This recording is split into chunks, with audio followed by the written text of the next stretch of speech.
بسم اللہ الرحمن الرحیم۔ آج کا سبق اعتکاف کی قسمیں اور اس کے احکام۔ اعتکاف کی 3 قسمیں ہیں: واجب، سنت مؤکدہ، مستحب۔ اعتکاف واجب یہ ہے اگر کسی نے نظر مانی، نظر خواہ معلق ہو یا غیر معلق ہو، جیسے کوئی شخص بغیر کسی شرط کے اعتکاف کی نظر کرے کہ میں اللہ کے لیے 3 دن کا اعتکاف کروں گا، یا یہ کہے کہ اگر میرا فلاں کام ہو جائے تو میں اللہ کے لیے 2 دن کا اعتکاف کروں گا، تو یہ اعتکاف کرنا واجب ہو گیا، اور اس کے ساتھ خود بخود روزہ بھی واجب ہو گیا، کیونکہ اعتکاف واجب کے لیے روزہ شرط ہے۔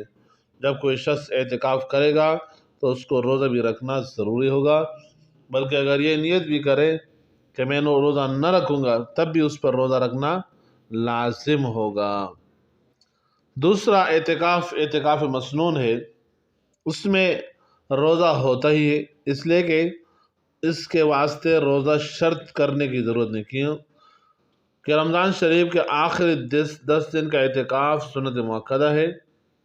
یہ 20 تاریخ کی شام کو سورج غروب ہونے کے وقت سے شروع ہو جاتا ہے، اور عید کا چاند خواہ 29 کا ہو یا 30 کا ہو ختم ہو جاتے ہیں۔ یہ اعتکاف رسول اللہ صلی اللہ علیہ وسلم نے ہمیشہ بڑی پابندی کے ساتھ کیا ہے، احادیث صحیح سے منقول ہے۔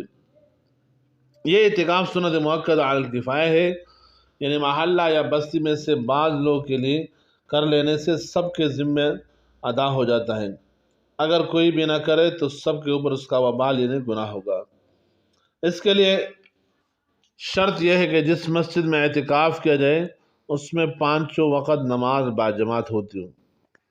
نمبر 2، اعتکاف کی نیت سے ٹہرنا، پس بغیر قصد ارادہ کے ٹہر جانے کو اعتکاف نہیں کہتے، کیونکہ نیت کے صحیح ہونے کے لیے نیت کرنے کے والے کا مسلمان اور عاقل ہونا شرط ہے، لہذا عقل اور اسلام کا شرط ہونا بھی نیت کے ضمن میں آ گیا۔ نمبر 3، حیض اور نفاس ماہواری اور نفاس کے خون سے پاک ہونا عورت کے لیے، اور جنابت ناپاکی سے پاک ہونا یہ بھی شرط ہے۔ نمبر 4، بالغ ہونا یا مرد ہونا اعتکاف کے لیے شرط نہیں، نابالغ مگر سمجھدار اور عورت کا اعتکاف بھی درست ہے۔ نمبر 3، اعتکاف مستحب میں روزہ شرط نہیں ہے، اور نہ اس کے لیے کوئی مقدار مقرر ہے، 1 منٹ بلکہ اس سے بھی کم وقت ہو سکتا ہے۔ مستحب اعتکاف کے بارے میں امام محمد رحمہ اللہ فرماتے ہیں کہ تھوڑی دیر کے اعتکاف بھی جائز ہے، اسی پر فتویٰ ہے، اس لیے ہر شخص کے لیے مناسب ہے کہ جب مسجد میں داخل ہو اعتکاف کی نیت کر لیا کرے کہ اتنے نماز وغیرہ مشغول رہے اور اعتکاف کا ثواب بھی رہے۔ سب سے افضل وہ اعتکاف ہے جو مسجد حرام یعنی کعبہ مکرمہ میں کیا جائے، اس کے بعد مسجد نبوی کا مقام ہے، پھر مسجد بیت المقدس، اور اس کے بعد اس جامع مسجد کا درجہ ہے جس میں جماعت کا انتظام ہو۔ اگر جامع مسجد میں جماعت کا انتظام نہ ہو تو محلے کی مسجد بہتر ہے، اس کے بعد وہ مسجد ہے جس میں زیادہ جماعت ہوتی ہے۔ عورتوں کو اپنے گھر کی مسجد یعنی جس جگہ نماز پڑھتی ہو اعتکاف کرنا بہتر ہے۔ نبی کریم صلی اللہ علیہ وسلم کی عادت کریمہ یہ تھی کہ رمضان شریف کے آخر عشرے میں اعتکاف فرماتے تھے۔ جہاں رمضان کا آخر عشرہ آتا تو آپ صلی اللہ علیہ وسلم کے لیے مسجد مقدس میں ایک جگہ مخصوص کر دی جاتی، وہاں سے آپ صلی اللہ علیہ وسلم کے لیے کوئی پردہ چٹائی وغیرہ کا ڈال دیا جاتا، یا کوئی چھوٹا خیمہ نصب ہو جاتا، اور 20ویں تاریخ کو فجر کی نماز پڑھ کر آپ صلی اللہ علیہ وسلم وہاں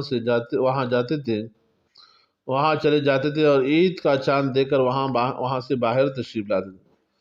اس درمیان میں آپ صلی اللہ علیہ وسلم برابر وہیں کھانا پینا فرماتے تھے، وہیں سوتے تھے۔ آپ صلی اللہ علیہ وسلم کی ازواج مطہرات میں سے جس کو آپ کی زیارت مقصود ہوتی وہی چلی جاتی، تھوڑی دیر بیٹھ کر چلی آتی، بغیر کسی شدید ضرورت کے آپ وہاں سے باہر نہ تشریف لاتے تھے، اور ایک مرتبہ آپ کو سر صاف کرنا مقصود تھا، المومنین حضرت عائشہ رضی اللہ عنہا حیض سے تھی، تو آپ صلی اللہ علیہ وسلم نے سر مبارک کڑکی سے باہر کر دیا اور المومنین نے مل کر صاف کر دیا۔ یہ آداب ہے، اس کا ہمیں خیال رکھنا چاہیے اعتکاف کے لیے اور نیت کرنا چاہیے۔ اللہ تعالیٰ ہم سب کو عمل کی توفیق عطا فرمائے۔ اللہم صلی علی محمد و بارک وسلم۔